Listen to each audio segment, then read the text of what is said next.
All right. Hello, students, those of us joining online. Today we're going to be talking about section 4.5, mass ratio calculations. And if you remember, the presentation that you see is based off what you have in your packet.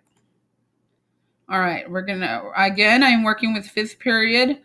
They're going to be helping me with the presentation. All right. So, students, 5th period. What are the similarities and the differences between these two equations? What's going on with these two reactions?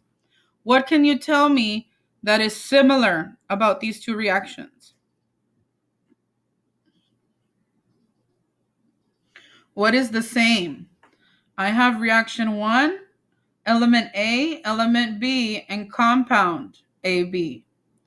Reaction 2, element A, element B, compound AB2. What is the same about these two reactions? And you can tell me anything. They have A and B.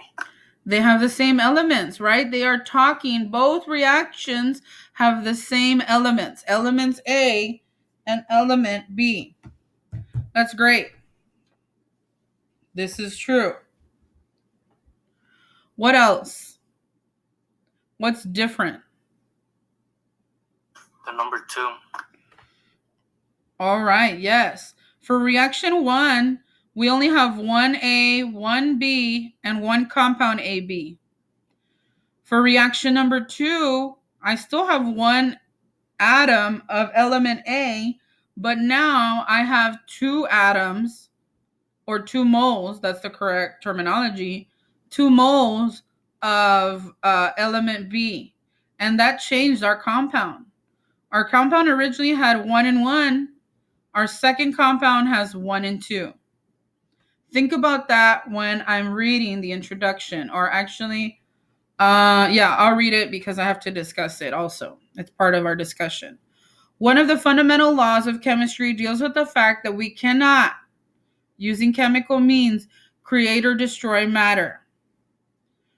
However much you start with should match what you end with, okay? And remember that other side, that border between reactants and products, is always the arrow. However you have, how many you have on the left of the arrow should match what you have on the right. 1, 1, 1 and 1. 1 of A, 2 of B, and you'll see the same amount on the right. When a reaction is run, the number of atoms of each specific type must be the same on both sides of the equation. Whatever elements you have on the left must match what you have on the right every single time. If it does not match, your reaction is incomplete. If you cannot account for all of the atoms that are on the left and on the right, something is wrong and it's incomplete. For some materials, it turns out that one element can combine with a second element in more than one ratio. Carrying out mass ratio calculations help establish the law of multiple proportions. Okay, and that was something that we talked about yesterday. Okay, true or false, guys? And remember, if you're not in Pear Deck, 5th period, you should be answering in the chat. Participation counts. If you need a couple points at the end of the 6 weeks, you can only get them if you are participating in my chat room. All right, true or false? One of the fundamental laws of chemistry deals with the fact that we cannot, using chemical means, create or destroy matter. True or false? What do you think? Mario says he thinks that it is false. Okay, anybody else have a different opinion? All right, Irvin, remember, yesterday you were on the top of your game. You answered 2 out of 3 correct. Irvin says false. Alexia says true. Okay, I got 3 responses out of 6 in the Pear Deck. I'm going to give them a little bit of time. America, true or false? What do you think?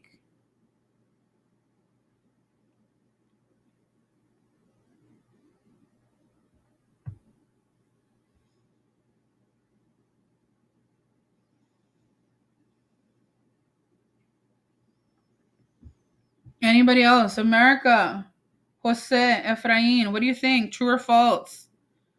Si ustedes quieren extra points, extra puntos, tienes que participar. Okay? If you need extra points at the end of the 6 weeks, you have to be participating in class. Oscar says true. All right, let's see the responses online.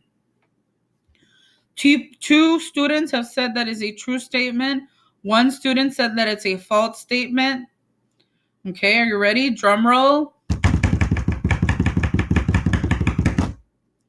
That is a true statement. That is a true statement. Yalexia, Oscar, congratulations. You got that correct. All right, let's go to the next slide. Okay, today's all calculations. There's really not much reading. Copper reacts with chlorine to form two compounds, compound A and compound B. Compound A has 4.08 grams of copper for every 2.28 grams of chlorine. Okay? For compound B, it changes. 7.53 grams of copper for every 8.40 grams of chlorine. What is the whole number mass ratio of copper that combines with the given mass of chlorine? All right, let's go to the next slide. Step 1 says always list the known quantities and plan out your problem. Plan what you're going to do. So what do we know? We know the mass of each element in compound A and compound B. All right, so right now I'm going to go to Jamboard, guys. If you are in the Pear Deck and you want to make sure that you're watching on Google Meet, because I'm going into Jamboard and you can't see it from Pear Deck. All right. So this is my suggestion on what to do. In order to apply the law of multiple proportions for these two compounds, you need to find out what is the ratio of each element in compound A and then each element in compound B. Right now, we are going to be comparing copper to chlorine for each of these compounds. All right. So I'm going to do it right here. Let me just move around my laptop so that I can write. All right. So compound A. Compound A says that you're going to have 4.08 grams of copper. And you're going to divide that by 2.28 grams of chlorine. Okay, I'm just using the numbers that they gave me. For compound B, I'm going to do the same thing. 7.53 grams of copper and divide that by 8.40 grams of chlorine. All right, I'm not doing the math. You guys are doing the math. If I were to divide both of those numbers for A, what would I get? What is the answer if I divide 4.08 by 2.28? What will I get for copper? 1.7. 1.7 what, sir? 1.7879. I need a 1.78942. So if it rounds, if you round 8, it's gonna stay on 8, or is it gonna go up to 9? If I round it, it's 9. All right, so I got copper for every 1 gram of chlorine. Okay, what about for copper in compound B? 0.8. 89, isn't it? If you round. Yeah, okay. Round it. Yes. All right, and that's for 1 gram of chlorine. Okay, now that I have my difference, now I'm not going to touch the chlorines. The chlorines are equal. I cannot find out the difference between the two. The only thing that I can find the difference is for copper. So if I'm talking about copper for compound A, I'm going to compare 1.79 grams of copper, and I'm going to divide by the amount I have for copper in compound B, 0.89 grams of copper. Okay? This will tell me how much more compound A or compound B has. So divide. Help me out. What's 1.79 divided by 0.89?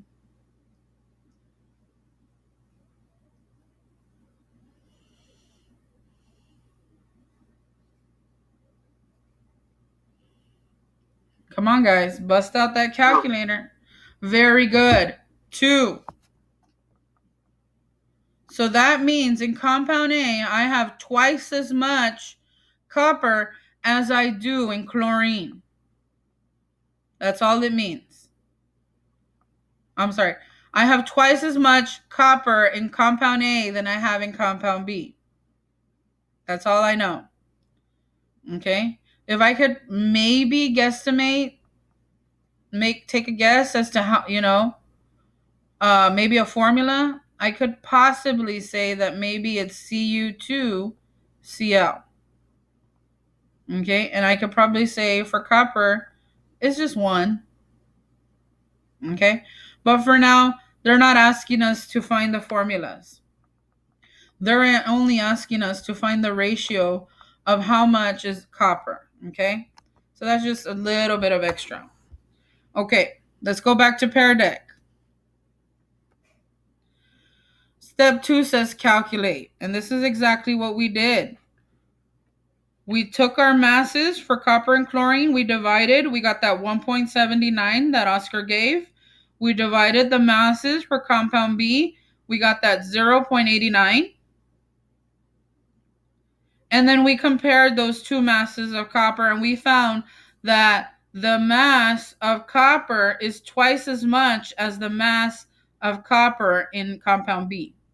So compound A has double the amount of copper than compound B. And we call the mass ratio of copper to chlorine 2-to-1. 2-to-1. All right? 2-to-1. Now, you have another question.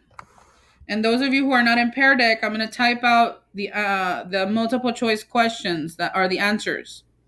So letter A, option A says, the question says, what is the name of the law that is used to carry out mass ratio calculations? Is it A, the law of multiple proportions?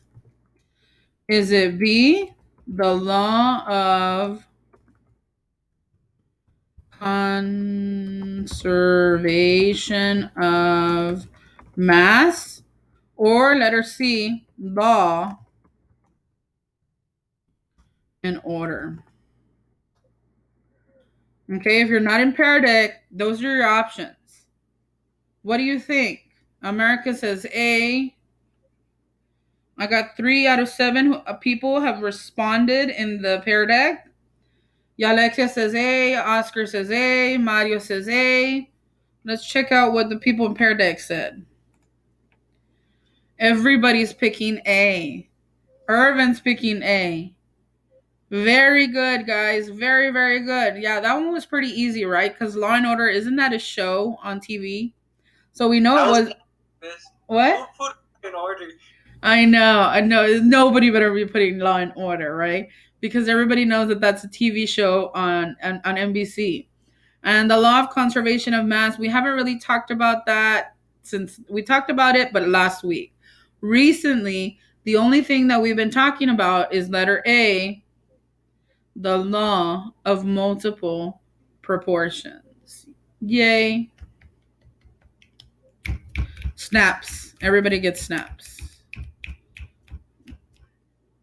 Excellent. Good job, guys. Excellent job. All right, step 3. Think about your result. The ratio is a small whole number ratio. For a given mass of chlorine, compound A will contain twice the mass of copper as does in compound B. Very, very good.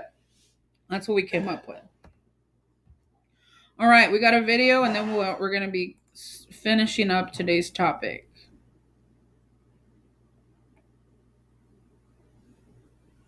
Welcome to Academic Gurus Tutoring Thursday, where we answer all of your high school, college, and university questions.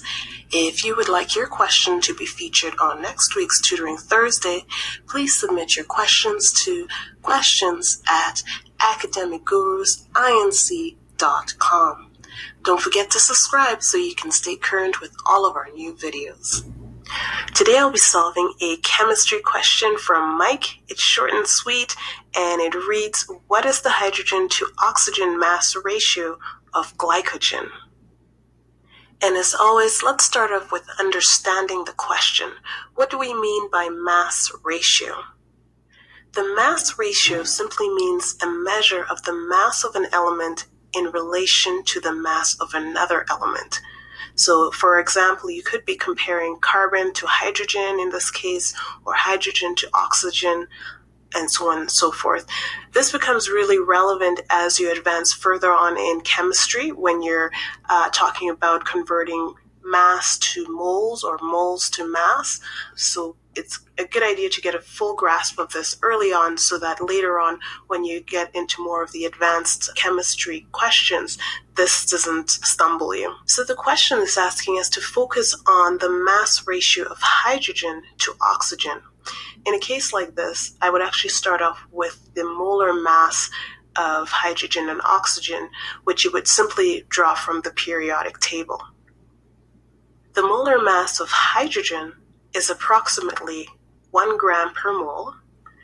In the case of oxygen, the molar mass is approximately 16 grams per mole.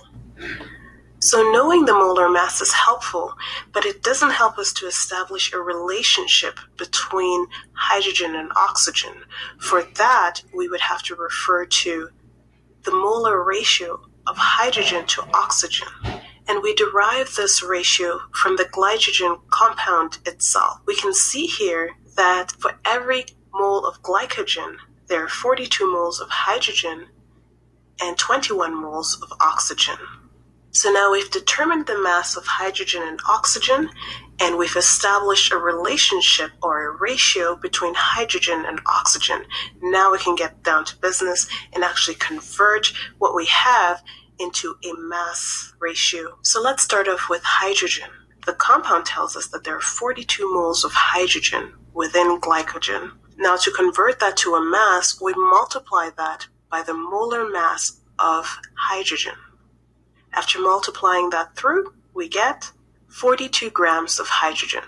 Easy enough. Okay, so let's move on to oxygen.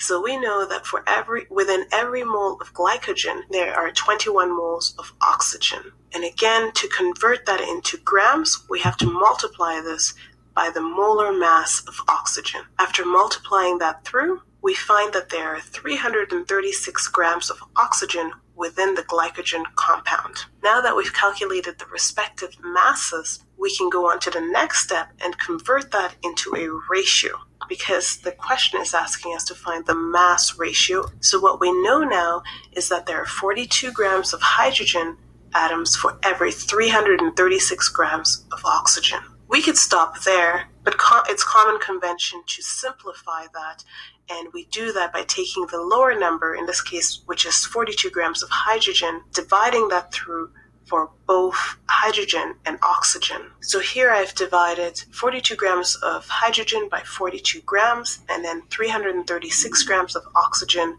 by 42 grams. And when we calculate that through, we find that the reduced ratio is 1 gram of hydrogen to 8 grams of oxygen, or simply 1 to 8. So what is the hydrogen to oxygen mass ratio of glycogen? It is 1 to 8. I hope you found this helpful. Thank you. Oh man, I missed it. Hold on. All right. So let me just give you a quick rundown on what they did. I know there's a lot of numbers up here. So what they did is that they used the formula for glycogen, and they are identifying how many atoms, how many moles are of each element. For hydrogen, there's 42. For oxygen, there's 21. Okay, and that's the number that you see here, 42 and 21. Now, 1 and 16, those are the atomic masses of each element. For hydrogen, it's 1 gram. For oxygen, it's 16. So it's just about multiplying 42 times 1, 21 times 16, and you're going to get these 42 and 336. That is the total mass of all the hydrogens in this compound. 336 is the total mass for all the oxygens. Now, in order to do ratio, you need to always divide the big number by your small number. In this case, 42 is considered the small number, 336 is the big number. So you divide 336 by 42 and you're going to get 8 point something. I know it's 8 point something. I don't remember the exact number, but I know it's 8 point something. When it comes to hydrogen, you're going to divide the mass of your hydrogen by 42 as well. That's where you get the 1. And you have your final ratio. For every 1 gram of hydrogen, there's going to be 8 grams of oxygen for this compound for mass ratio. Okay? In my version that I'm going to be showing you right now, hold on, let me get on out of here. All right, let's finish the topic real quick. I'm going to give you a shorter version of that. Summary. The mass ratio gives the mass of an element that is found in combination with another element. Your review questions. What does the mass ratio tell us? Number 2, what in the compound CH4, methane, what is the carbon to hydrogen mass ratio? And number 3, in the compound ethane, C2H6, what is the ratio there, or the mass ratio for carbon per grams of hydrogen? Okay, thank you.